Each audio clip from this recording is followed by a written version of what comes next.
Welcome to 100 Yards of Football this morning. Today, I'm going to highlight the Minnesota Vikings. If you like the video today, please come and share it here on 100 Yards of Football. I'm your host, Vincent Turner. So let's talk about the team from the NFC North. When you think about the Minnesota Vikings and you think about Minneapolis, where they play at, which is suburb also of St. Paul, you always want to think about Prince and the Revolution. They're great musicians. And you think about the Vikings back in the day in the 60s and 70s with them black, ugly cleats. But they had some great football players, boy. Especially that 1969 team. They had the Purple People Eaters, Gary Lawson. My man, Carl Eller, University of Minnesota. Jim Marshall's, the Ohio State Buckeyes. And Alan Page, the University of Notre Dame, who went on and became a judge. Then you look what they've done when they went into the mid-70s. And they changed quarterbacks at that time. They had Joe Cap back with that 69 team, but they changed over to the Dog, Go Dogs, Fran Tarkenton. And that 70 teams was pretty good too. Nate Wright, Matt Blair, Chuck Foreman, Sammy White, Gramblin's finest. But let's wind the clock right now where we at with the 2021 Minnesota Vikings. Honestly, I think this is going to be a pretty good football team in the NFC North. And I think they're a playoff team. So first, I'm going to start with the head coach, Mike Zimmer. I think he's a fine football coach. I think he's done a very excellent job in Minnesota. And I saw greatness in him when he was with the Dallas Cowboys as first a defensive back coach, then the defensive coordinator. But what happened last year, it was the defense. They had so many injuries, and they took a step back. Well, they was 27th in scoring defense and 29th in total defense. Coach Zimmer is going to get that problem fixed. And they had a lot of injuries on the defensive side of the ball. But let me start with the offense. Your quarterback got off to a slow start. Yes, sir, I call him money bag Kirk Cousins. He was a guy that was signed a couple of years ago back in 2018 for 3 years, $84 million. He came in with the aspirations of overtaking the NFC North and the Green Bay Packers, who got that guy, Mr. Aaron Rodgers, under the center. Then in 2020, he signed another 3-year extension, I believe for $66 million. But last year, he got off to a very slow start. 1-5 in the first 6 games and 10 interceptions. But he turned it around and had a pretty good year. 4,300 yards, 35 touchdowns and 13 INTs. He played pretty good football for the rest of the year. Case in point, in this game today, it's all about the quarterback. And Kirk Cousins is all about you because this year, when I'm looking at the football team you have over there in Minnesota, y'all got to get deep in the playoffs. But what's really funny is that the Vikings in the third round, they took a young man out of Texas A&M by the name of Kelly Mond. So, Mr. Kirk Cousins, the clock is ticking on you because this year is very critical that you get the Vikings farther in the playoffs and you start out of the gate real well playing high-level football. Now, let's talk about the running back position. This young man is out of Florida State. Kudos to you, Bobby Butler, a guy that does other videos with us today here on 100 Yards of Football. That's his school. Dalvin Cook said before the season started in 2020, in the pandemic year, he was the best dual threat running back in the game. All around running back. Let me get that correct. 1,557 yards last year on 312 attempts. 16 touchdowns. 44 receptions for another over 500 yards. And let me tell you something. He was the man among boys. He was, in my opinion, I know a lot of people want to say I thought Derrick Henry was the best back because he went over 2,000 yards. But Dalvin Cook has got a little more what I call versatility. Dalvin Cook has got that Terry Metcalf back in the day. And Dalvin Cook made it happen last year. Let me say it again, 1,557 yards rushing. And he comes out of Florida State. And he also proclaimed he was the best running back that ever came out of Florida State. Travis Minor, Warwick Dunn, Dexter Carter, Greg Allen, and Devontae Freeman. This young man, Dalvin Cook, is the best that's ever done it. And that's why the Vikings are going to be pretty tough running the football. Now I'm going to go to the wide receiver position. They let Stephon Diggs walk in free agency. There was a lot of question marks on what they were going to do. They traded Stephon. The Buffalo got that 22nd pick in the first round in last year's draft. And he drafted a young man out of LSU by the name of Justin Jefferson. Now, when you look at that great team they had in 2019, you looked at all the wide receivers that played on that LSU team. Everybody was talking about Jamar Chase. Everybody was talking about Terrence Marshall. Everybody even threw Randy Moss' baby son in there, Thaddeus Moss. They was talking about Justin Jefferson, but they really wasn't saying he was going to be that guy. Boy, last year, did he put on the show? 88 receptions, 1,400 yards, 8 touchdowns. And he set it off, and he set that legacy of LSU at the wide receiver position.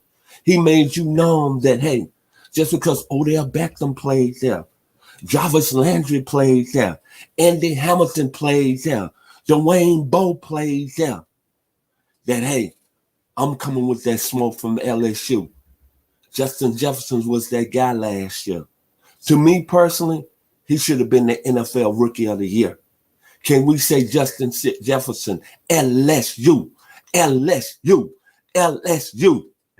Then look at his running partner still over there at the other wide receiving position. Adam T, 14 touchdowns, 925 yards receiving. Them two guys are going to be dangerous in the NFC North. And Roll Tide, Mr. Irv Smith Jr. It's your time to shine. It's your time to be elite because Kyle Rudolph is not there no more. Now let's go to the offensive line. Christian Dawshaw is coming out of Virginia Tech. He's an excellent run blocker, 13th overall pick out of VT. But this is a guy that's going to surprise everybody. He fell in the draft.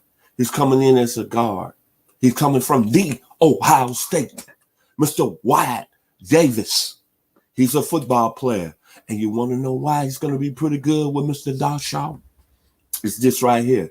His grandfather is royalty in the National Football League. Grambling finest, Green Bay Packers, Mr. Willie Davis. Wyatt Davis's grandson, and plus Wyatt Davis is a good football player. And at the right tackle position, Mr. Brian O'Neill is a rising star. He might be the best right tackle in the game. Now let's switch over to the defensive side of the ball for the Minnesota Vikings in 2021. This is the key and the strength for their team. Last year, everything went haywire. They had injuries, man. Anthony Barr missed 14 games. Eric Kendricks missed 5 games. Danielle Hunter, D. Hunter, who I consider their best player on the D-line, he had a neck injury and missed the whole season. And just to show you how much an impact D. Hunter was, in 2018 and 2019, he had a combined 29 sacks. And he was a Pro Bowler, and he's from LSU. When he went down, let's face reality, the Vikings had a real rough time getting after the passer. They only had 23 sacks. And then most of all, another key free agent that came up from the nose tackle position, Michael Pierce, who played real well with the Baltimore Ravens, didn't play last year as a free agent. He opted out because of COVID-19 because he had asthma. But he's going to be back. But help is on the way. D. Hunter is going to be healthy this year. He's going to bring that smoke. My man Michael Pierce is coming back. They went up there and they got the most coveted D tackle on the free agent market, who played 4 great years with the New York Giants. He's from Roll Tide, University of Alabama, Davin Tomlinson. And you know what? I saw him play in high school in Henry County here in Metro Atlanta. He's one of the best run stoppers in the game. But most of all, when you're talking about an athlete, he was a state wrestling champ at the heavyweight position. You know what his record was? 49-0. The defensive line is going to be stout. And then they went in the draft, and they got more help on the way. They got this young man, Mr. Patrick Jones, II, out of the University of Pittsburgh, 17 tackles for loss. No, excuse me, 33 tackles for losses, 17.5 sacks. 17.5 sacks quarterback hits in his career at Pittsburgh. Now over to the linebacker position. Don't worry about nothing, Vikings Nation. The boys are coming back to town. The UCLA Bruins are going to be in the house, and they're going to be healthy this year. Anthony Barr, when he's healthy, he's Pro Bowl special. Eric Kendricks might be the best middle linebacker in the game. He's Pro Bowl special. But a gentleman who I think is going to really, really be surprising is Chad Surratt, who they took in the draft out of North Carolina. Former quarterback, turned linebacker. Last year, 207 tackles. Oh my God, 7.5 sacks, 2 interceptions. And you talking about a guy that's athletic? Think about this. UCLA and North Carolina is the linebacker position for the Vikings. You talking about one of the most athletic linebacking core groups that's going to be playing this year in the National Football League. If Chad Surratt is able to come in and pick up the scheme, he's going to be a pretty good player. Not a secondary. It got my line last year because there was 2 rookies starting, Jeff Gladdy and Cameron Dantzler out of Mississippi State. They got torched. There's no question about it. You got to think about this. They was thrown in the fire, but they've gotten experience. And only because the D-line had 23 sacks. But let me tell you something. Help is on its way. Patrick Peterson, Pro Bowler, LSU is coming. Don't nobody get upset. Don't nobody get misconstrued. He can still play at 31 years old. They brought back Mackenzie Alexander. He went over to Cincinnati last year as a slot corner, decided to come back home. Chris Boyd is a guy that's really waiting to take his game to another level. Mike Hughes, you first round pick, man. It's time for you to raise your game. But the biggest acquisition, they got Mr. Bashawn Breeland, formerly of Clemson University. We are family. That's what I call the Clemson Tigers, because their head coach Dabo Swinney is always preaching family. So Mr. Bashawn Breeland is coming back. We are family. And you know what? He's a pretty good football player. And he's been a very strong corner in this game for years. And one thing he has that nobody on that roster has with the Minnesota Vikings, he has a Super Bowl ring. So the secondary is going to be much better. And I predict that the Vikings are not going to be a defense that's going to be 27th in total defense and 29th in scoring defense. When I look at this football team, this is a very good, strong football team. You got a quarterback that's played in this league. He's got to get off to a good start in Kirk Cousins. To me, you can go 1A and 1B. Who's the best running back in the game? Dalvin Cook out of Florida State University might be the best running back in the game. He stays healthy. Minnesota's dangerous. And now with the receiving core, you got an outstanding rookie that's put the NFL on notice in Justin Jefferson. 8 receptions. Let me say it again. 1,400 yards, 8 touchdowns. Then you fixed your D-line. Kudos to Rick Spammer, the GM. You brought over Davin Tomlinson. You got Michael Pierce. D. Hunter stays healthy. Now you brought out a stud with a motor out of the University of Pittsburgh and Patrick Jones II. Then your secondary has got experience. This Viking team might go back in history. The team that lies on the banks of the Mississippi and had one of the greatest musicians ever, Prince and the Revolution. The Vikings are going to be a team that I predict. I'm not predicting that they're going to win the NFC North simply because I don't know the situation was going to go on with Aaron Rodgers. He comes back to Green Bay. Green Bay is the best team in the division. But I predict this Vikings team is going to be playoff bound. Mike Zimmer is an excellent head football coach. And remember this, last year the Vikings had injuries to all their key personnel on the defensive side of the ball. But the GM, Rick Spammer, you got to give him credit. Chris Spammer's oldest brother. He did a phenomenal job in the offseason. With all that and all the problems that the Vikings had, remember, their offense ended up 11th in scoring offense.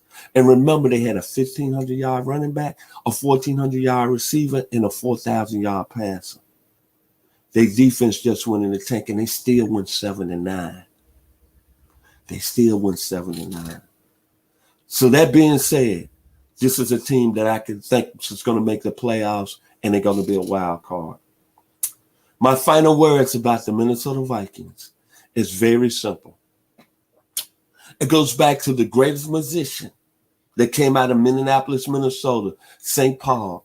He had the hits, I Want to Be Your Lover, Soft and Wet, 1999. The great movie, Purple Rain.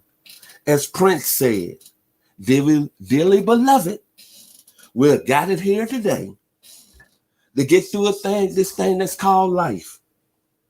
The Minnesota Vikings are going to bounce back this season in the NFC North. And you know what? They're going to be about that life at the highest level. So if you like the video today, please come in and share it. I'm your host, Vincent Turner. I'd like to say thank you to everybody that's been supporting us here at 100 Yards of Football. It's been a great ride, and the ride is continuing to keep going up and up. And to the greatest producer, as you see the great graphics behind me, I wouldn't be in no place, and I wouldn't be here if he wouldn't put me out there. He's out of Oak Ridge, Tennessee, my man, Mr. Jeremiah Long. And to other guys I want to give kudos out to. The man out of Brooklyn, New York, my man, Mr. Ronnie Keebler, and my man out of Lufkin, Texas, the eyes of Texas, Mr. Mark Denham. Y'all be blessed here on 100 Yards of Football. Go Vikings!